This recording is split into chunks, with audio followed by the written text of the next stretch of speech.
Les voy a pedir, hermanos, que abramos nuestras Biblias en el libro de Mateo 10,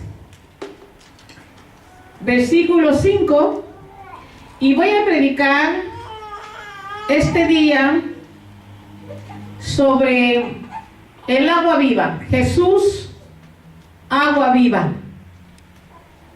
Y dice la palabra del Señor: a estos 12 envió Jesús y les dio instrucciones diciendo: por camino de gentiles no vayáis, y en ciudad de samaritanos no entréis. En ciudad de samaritanos no entréis. Miren, hermanos, en aquellos tiempos, cuando el Señor estaba en la tierra físicamente, ¿verdad? Y espiritualmente, porque Jesús es 100% humano y 100% divino, ¿verdad? Gloria a Dios. Pero en aquel tiempo, no solamente los samaritanos eran gentiles, era que la palabra samaritano era una palabra de rivalidad, de enemistad. Es como decir perro, como decir algo malo, porque los judíos y los samaritanos no se llevaban bien. Había una gran enemistad, una gran rivalidad entre los dos pueblos. Y yo, hermano, siempre he sabido eso de parte de Dios. O sea, he leído la Biblia y he encontrado, ¿verdad?, esta clase de enemistad. ¿Por qué? Es que Jesús mismo les dijo a sus discípulos, ¿verdad?, que por caminos de gentiles dijo: no vayáis, y en ciudades de los samaritanos no entréis. No nomás no vayas, no entréis a esa ciudad, estaba prohibido. Estaba tan fuerte la rivalidad en aquel tiempo de los samaritanos y los judíos, que eso empecé yo a escudriñar. ¿Por qué es que había tan grande enemistad? Porque eso lo hemos sabido, todos los que estamos aquí hemos sabido esa parte de la Biblia.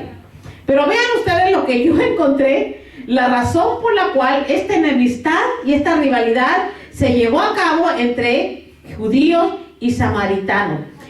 Esta predicación está enfocada en Samaria, está enfocada también en el pozo de Jacob, la ley y la tradición. Estas tantas cosas, hermanos, pretendían apagar la fe. Samaria, el pozo de Jacob, la ley y la tradición de los judíos. Y la tradición de los samaritanos también, porque tanto los judíos tenían su tradición y también los samaritanos, ¿verdad? Y dice la Biblia que había una gran enemistad. ¿Qué había pasado que creó esta enemistad entre estos dos pueblos? Primeramente, encontré que 127 años antes de Cristo, los judíos habían destruido el templo samaritano del monte Gerizim. Fíjense bien, los judíos lo destruyeron. Le destruyeron su templo a los samaritanos. Pero esto creó en los samaritanos un gran resentimiento en contra de los judíos. Pero los samaritanos no se quedaron atrás. La venganza estaba allí. Y entre 6 y 9 años después de Cristo, algunos samaritanos profanaron el templo de Jerusalén. Perdón, esto antes de Cristo. Algunos samaritanos profanaron el templo de Jerusalén, o sea, el templo de los judíos, lo profanaron. Fíjese bien, esta venganza vino de más de 100 años atrás. ¿Y cómo profanaron estos samaritanos el templo de los judíos?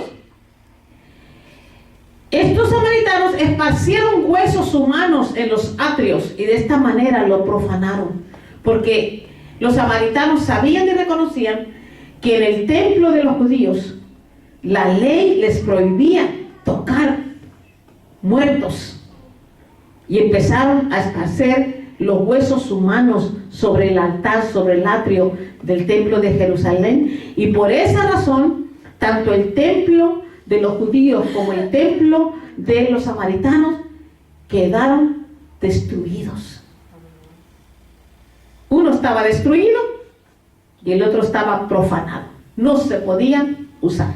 Y de ahí vamos a empezar con la predicación de este día. Vean ustedes en el libro de Juan, capítulo 4, versículo 4.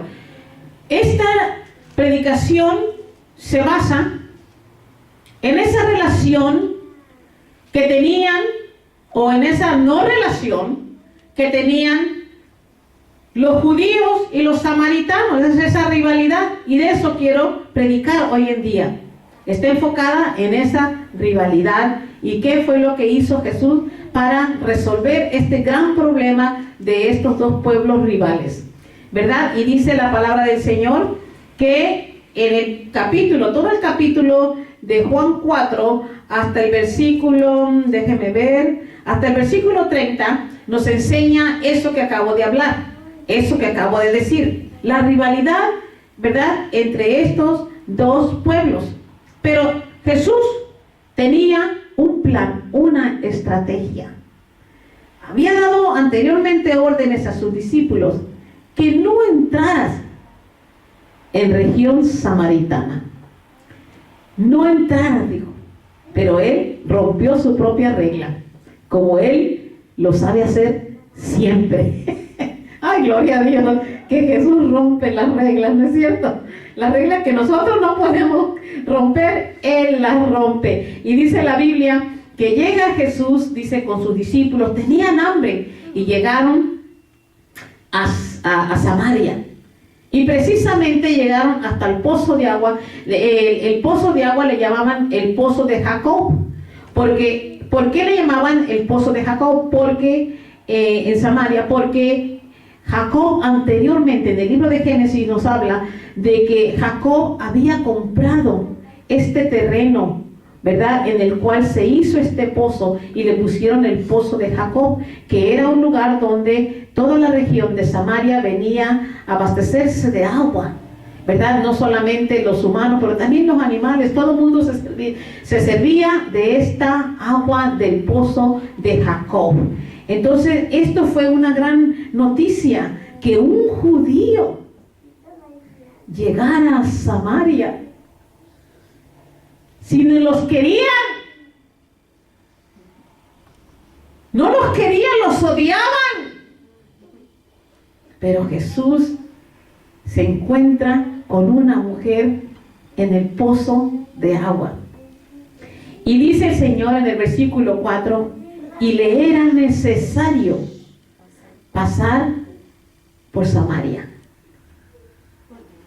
No era cuestión de que quería o no quería. Para él era necesario pasar por Samaria, dice la palabra del Señor.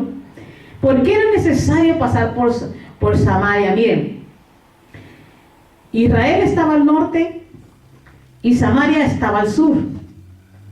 Si los judíos tenían que pasar al norte, les era prohibido pasar por Samaria para llegar al norte. Entonces lo que los judíos hacían, en lugar de pasar o cruzar por Samaria, le daban alrededor a Samaria y pasaban por el Jordán hasta llegar a Israel. Fíjense nomás, y todo por el odio. Todo por el odio que se tenían estos dos pueblos. Y vean lo que dice el versículo 6. Y estaba allí el pozo de Jacob. Entonces Jesús, cansado del camino, se sentó así junto al pozo. Era como a la hora sexta. Vean ustedes, vuelvo a repetir, este pozo le llamaban el pozo de Jacob porque estaba situado en el terreno que había comprado anteriormente Jacob. Y este pozo estaba rodeado de piedras, dice, porque antes rodeaban los pozos de agua de piedras para dos cosas. Primeramente, para asegurar, ¿verdad?, que la seguridad del pozo, que no se lo destruyeran o lo guardaban. Así que ellos tenían un cuidado muy intenso por el pozo de agua, porque era la manera en que ellos se abastecían de agua de este pozo. Pero vean ahora el versículo 9. La mujer samaritana le dijo: ¿cómo tú, siendo judío, me pides a mí de beber, que soy mujer samaritana. No solamente era samaritano, pero también era mujer. Y ahorita vamos a ver por qué. Digo, ¿por qué yo? ¿Por qué yo? Dice la mujer samaritana. Y dice así, porque judíos y samaritanos no se tratan entre sí, dice la mujer samaritana, ¿verdad? Cuando Jesús llegó allí, pues, a pesar de que los judíos no eran bienvenidos, y que bueno, vaya, no tan solo no eran bienvenidos, los judíos simplemente no se atrevían a entrar a esa región de Samaria. Para ella esto era una novedad grandísima. Llega un judío y el mismo judío le pide agua de beber. No nomás pasó. Vean ustedes la manera en que Jesús, cuando entra a Samaria, el Señor mismo derriba la barrera de separación entre los dos pueblos enemigos. Jesús obrando, va derribando esta barrera de separación. Se mostró como hombre. Jesús, el Dios del cielo, se muestra como hombre y se muestra como un hombre que tiene una necesidad. Él tenía sed, él tenía hambre y se lo hace saber a la mujer samaritana, a los que se consideraban enemigos de los judíos. ¡Qué humildad de parte de nuestro Dios! ¡Qué humildad! En aquel lugar donde habían rechazado al pueblo judío, donde no querían nada con los judíos, ahora el Señor entra con una necesidad humana y le dice, dame de beber. ¿Cómo hay cosas que tenemos que aprender de parte del Señor?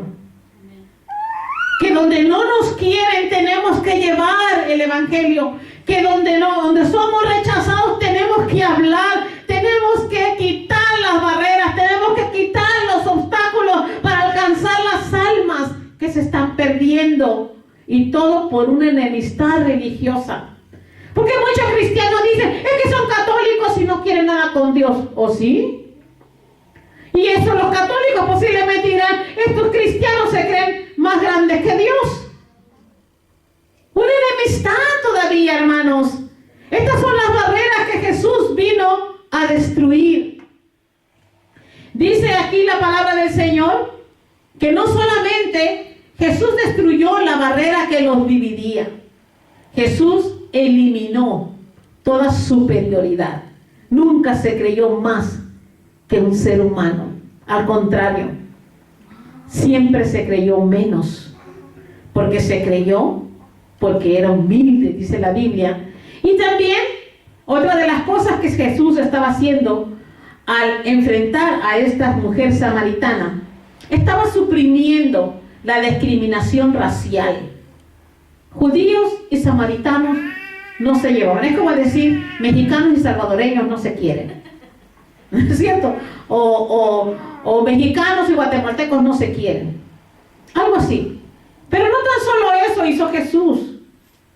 No tan solo eso. No fue una casualidad que la persona que estaba enfrente de Jesús no solamente era de un lugar donde Jesús había sido rechazado como judío, sino que también era mujer. Esta mujer, al hablar con el Señor, el mismo Señor la dignificaba. Porque a eso vino el Señor, a levantar a la mujer. Era la costumbre del pueblo judío siempre ver a la mujer como un plato de segunda mesa. Eso todavía existe, no tienes que ser judío. Hay muchos mexicanos, salvadoreños y guatemaltecos y ecuatorianos y colombianos que todavía ven a la mujer como cosa de segunda mesa. Sin embargo, Jesús vino a levantar a la mujer. Un enfrentamiento con el Dios del cielo tuvo esta mujer. Esto no fue una casualidad. Jesús sabía lo que él estaba haciendo. diciendo. Vea usted el versículo 10. Y respondió Jesús y le dijo: si conocieras el don de Dios, ¿y quién es el que te dice, dame de beber? Tú le pedirías y Él te daría agua viva. En otras palabras, yo te estoy pidiendo agua de este pozo porque tengo sed. Yo te estoy pidiendo agua de este pozo porque tengo sed. Pero si tú me pidieras a mí agua, no sería de este pozo, sería del agua, de agua viva. Esa agua viva que Jesucristo prometió a la samaritana era el agua viva que podría regenerar la persona de esta mujer que estaba enfrente de Cristo. Dios nos pide tan poca cosa, pero si nosotros le pedimos algo a Dios, tengan la seguridad usted que Dios le va a dar algo mucho mejor. Le va a dar algo, un pedacito de cielo. Le va a dar algo que viene desde arriba. Le va a dar al Señor. El don de Dios era el mismo Jesús. Él es el don de Dios.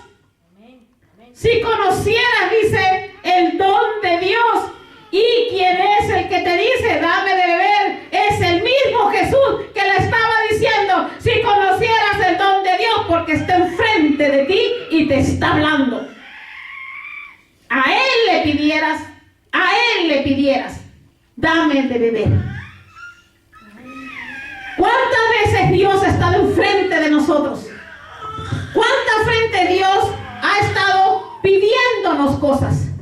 ¿Cuántas veces Dios, hermano, quiere que le pidamos a Él y solamente a Él? ¿Por qué nosotros nos ponemos ansiosos, nos mordemos las uñas, nos tronamos los dedos y no sabemos qué hacer?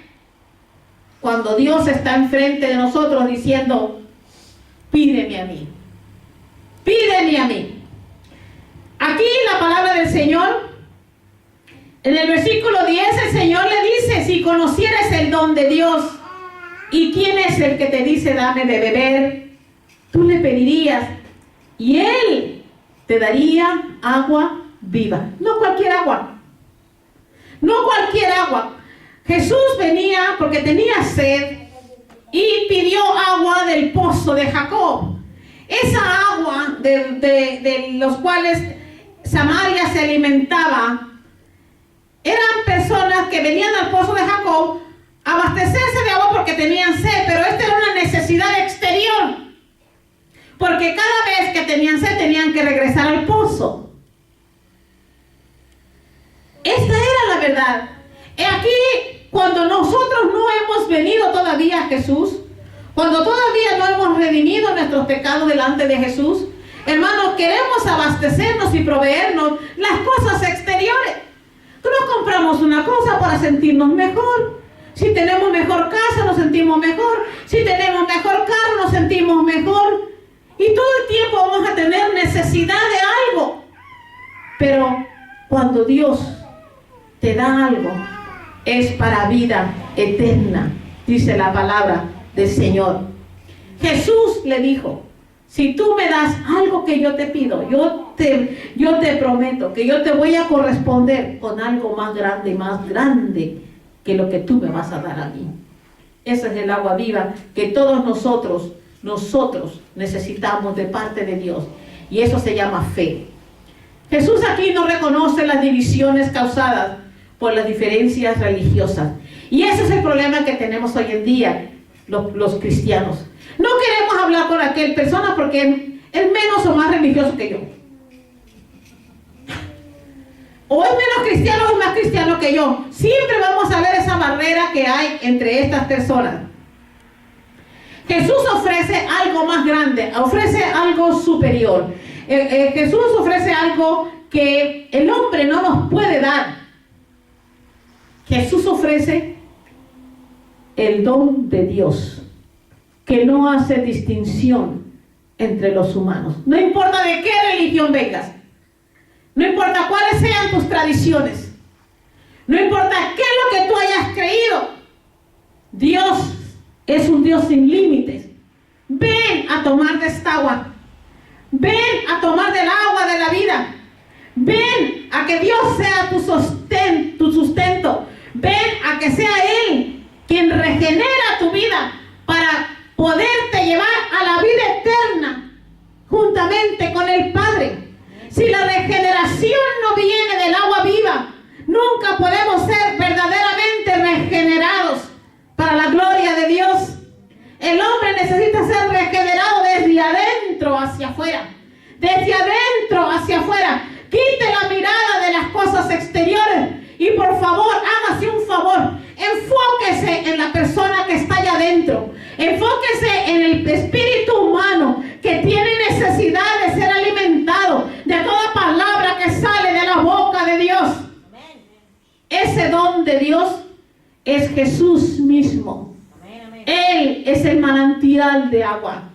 Él es capaz de dar agua viva, fresca, corriente, sin límites. Ese es Cristo.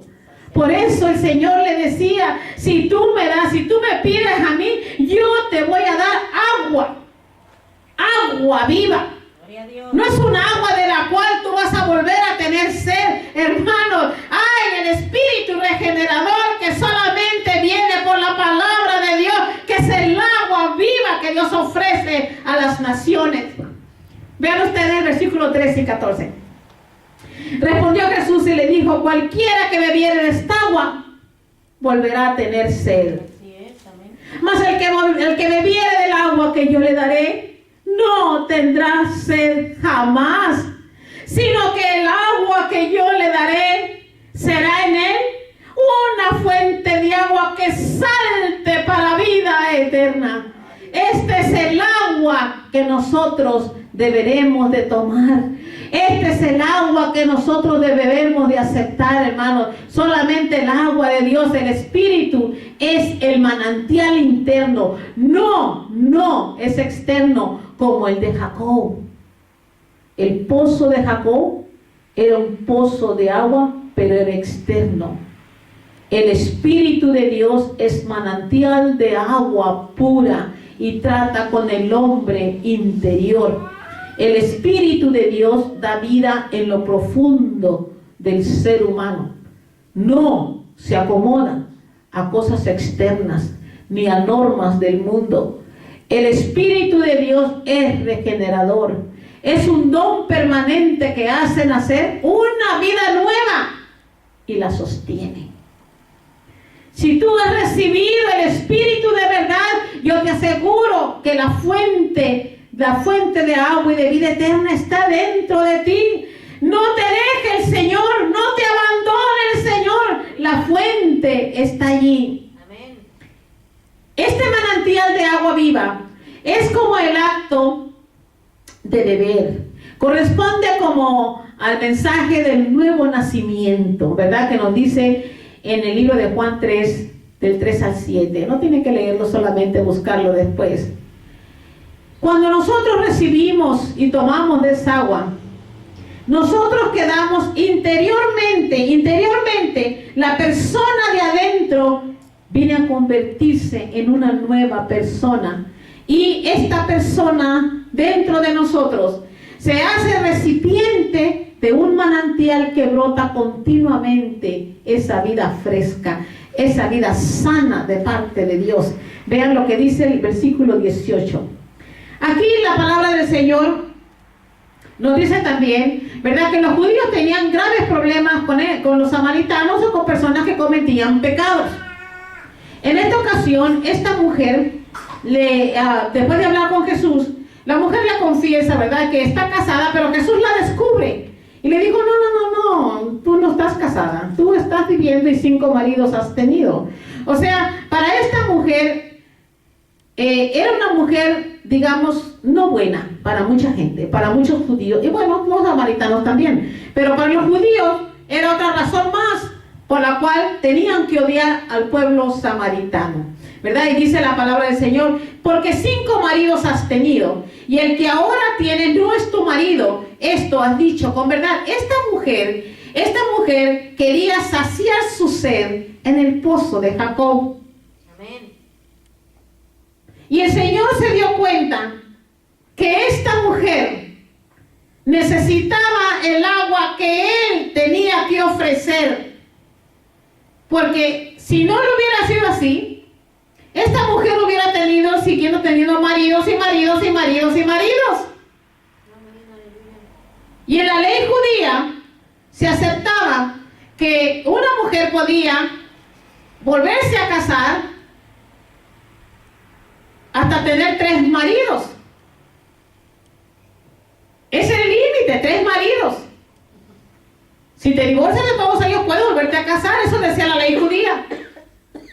Pero en este caso, esta mujer tenía 5 maridos.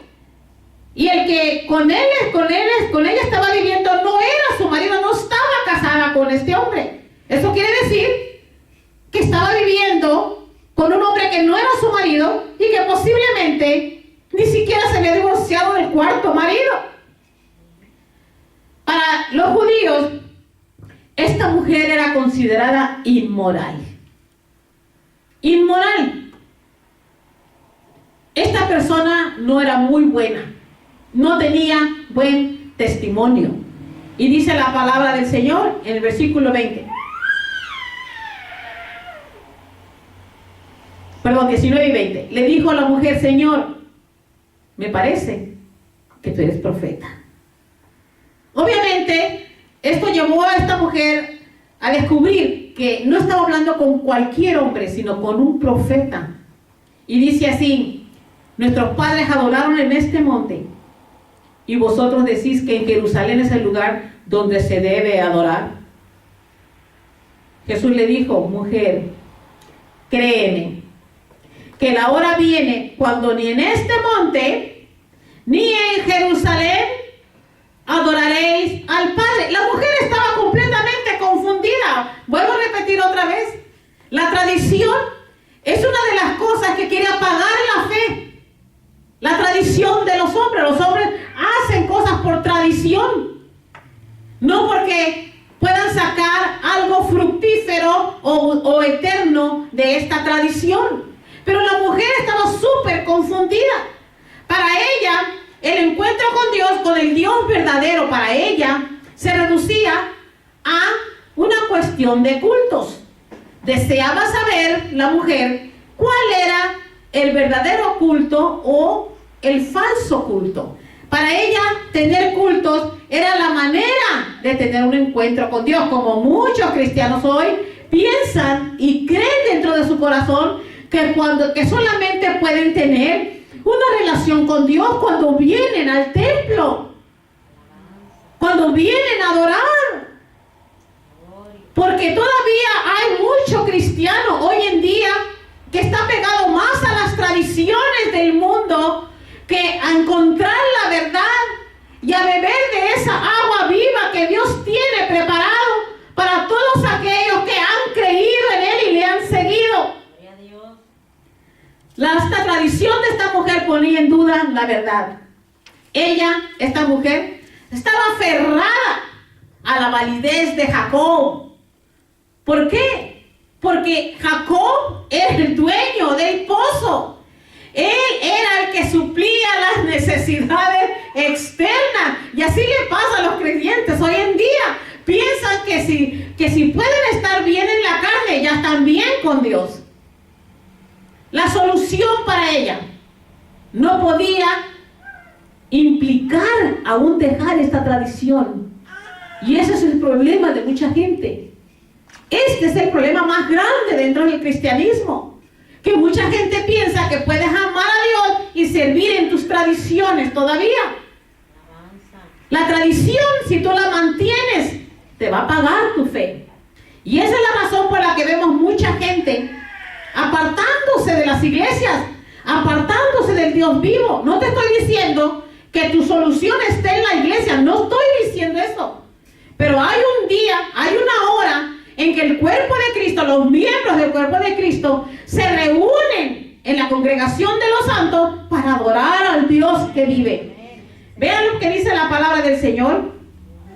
Y dice la palabra del Señor en el 22, vosotros adoráis lo que no sabéis. Nosotros adoráis a lo que no sabéis. En otras palabras, no sabes lo que haces.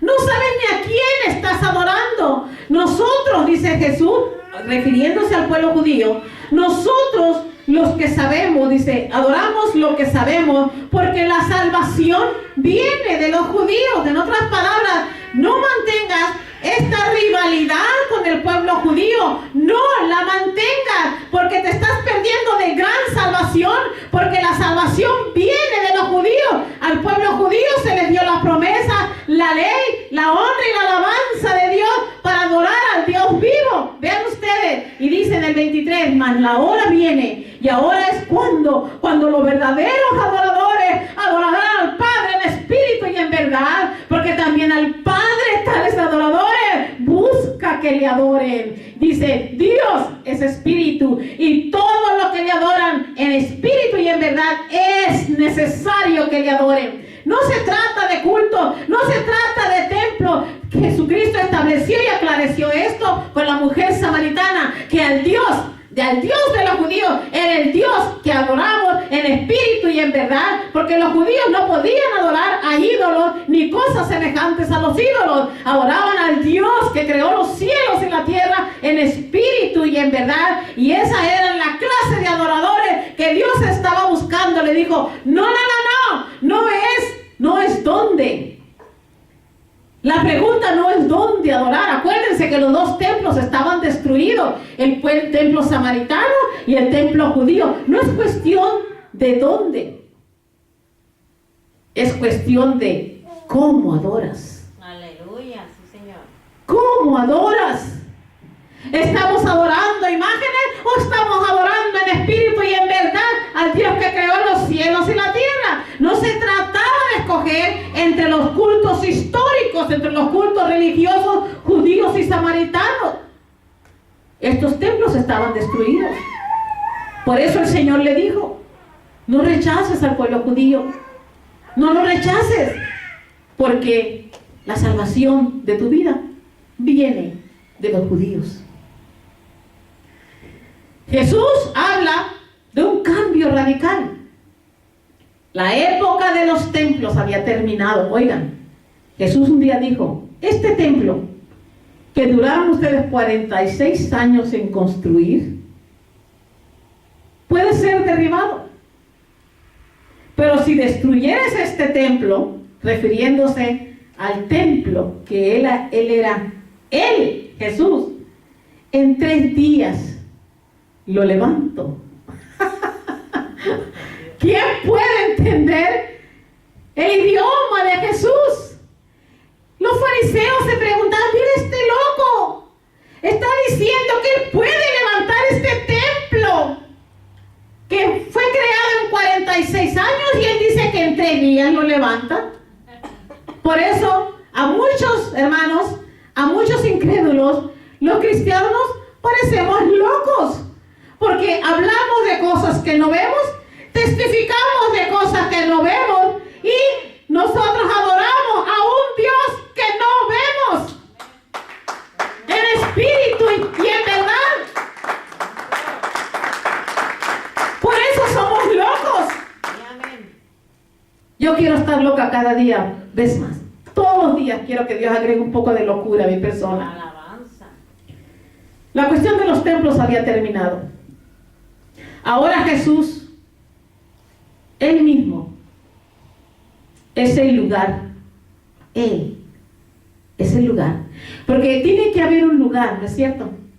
Para adorar, para creer, para servir. Pero ahora Jesús es el lugar de la comunión con Dios Padre.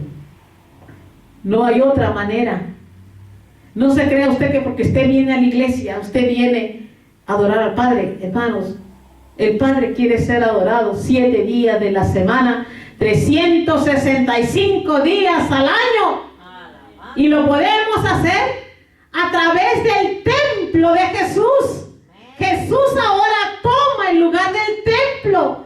Jesús para nosotros es nuestro nuevo templo. Es el Espíritu que fluye agua viva. Él tiene el Espíritu de vida y nos da vida a nosotros en abundancia. Dice la palabra del Señor en el versículo 24, Dios es Espíritu y los que le adoran en espíritu y en verdad es necesario que le adoren. Dice la palabra del Señor que la adoración que nosotros rendimos a nuestro Dios es espiritual. No te esperes a venir al templo para glorificar y adorar a nuestro Dios. Habla con Él, glorifícale, dile cuánto lo amas, dile en cuánto has creído en Él. Dios, siendo espíritu, está presente en todas partes. Donde quiera que tú estés, allí lo encuentras. Donde quiera que tú lo invocas, allí Él viene. Y dice la palabra del Señor que Él puede ser adorado en todas partes. Pero lo importante no es dónde, sino cómo. Amén. Dios debe ser adorado donde Él está. En Él, que es la verdad encarnada. Dentro del cuerpo de Jesús como humano no había pecado, no había nada. Él era la verdad del Padre, Él era el verbo, y dice la Biblia que se encarnó. Él era el verbo y sigue siendo el verbo encarnado. Versículo 25. Le dijo la mujer: sé que ha de venir el Mesías. Sé que ha de venir el Mesías llamado el Cristo.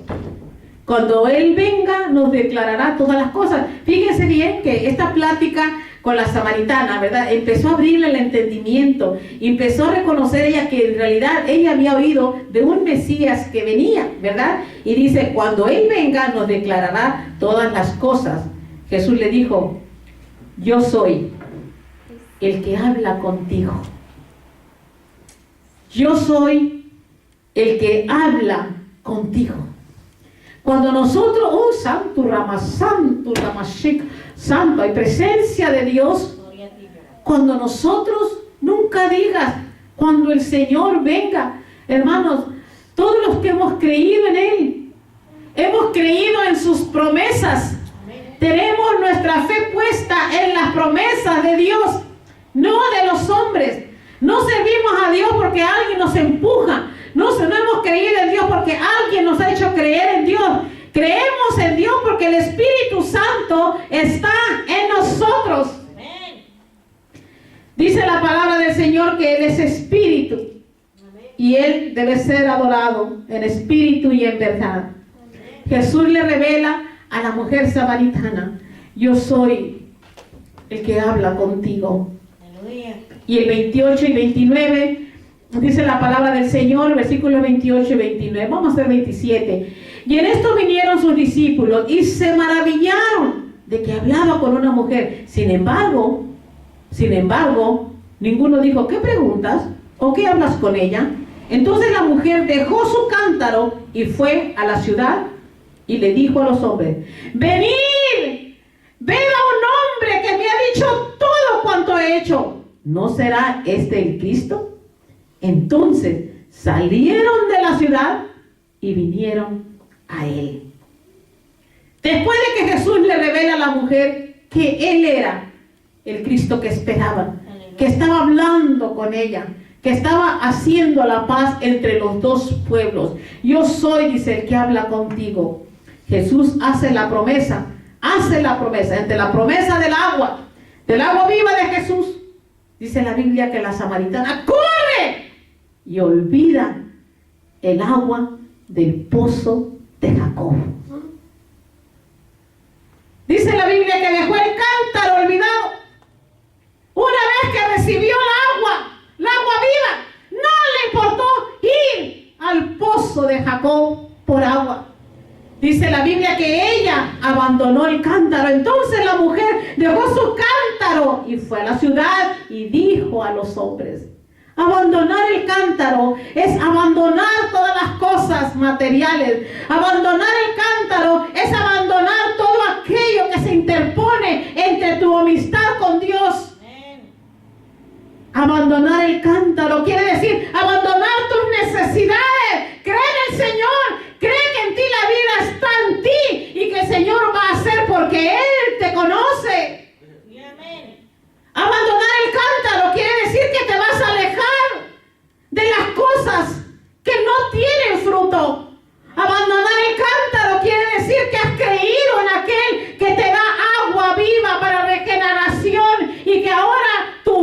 tu completa vida está en las manos de tu Salvador. Santo. Él es el que cuida de ti. Él es el que cuida